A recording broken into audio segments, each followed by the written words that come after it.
మాంసాహారం తినేవాళ్ళు శివాభిషేకం చేయొచ్చా, శివారాధన చేయొచ్చా? ఇది చాలా మందికి ఉన్న ధర్మ సందేహం. అయితే బ్రహ్మాండంగా బేషుగ్గా చేయొచ్చు, no doubt at all.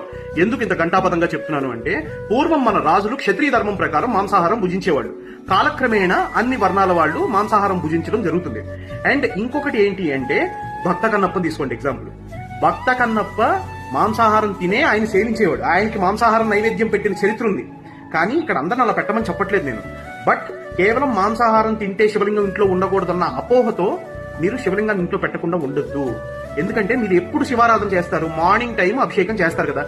Morning me puja complete అయిన తర్వాత మధ్యాహ్నమో సాయంత్రమో మాంసాహారం సేవిస్తారు. మళ్ళీ నెక్స్ట్ రోజు తిరిగి మీరు అభిషేకం చేసే టైంకి తలస్నానం చేసి నీట్ గా శుద్ధి అయిపోయి మళ్ళీ మీ పూజా కార్యక్రమాలను మీరు చేసుకోండి. అండ్ ఇంకోటి, బొటన వేలు కన్నా పెద్ద సైజు ఉన్న శివలింగం ఇంట్లో ఉండకూడదు. ఎందుకంటే బొటన వేలు కన్నా పెద్ద సైజు ఉంటే వాటి పూజా విధానాలు, వాటిని అర్చించే విధానం మారిపోతుంది. కాబట్టి బొటన వేలు కన్నా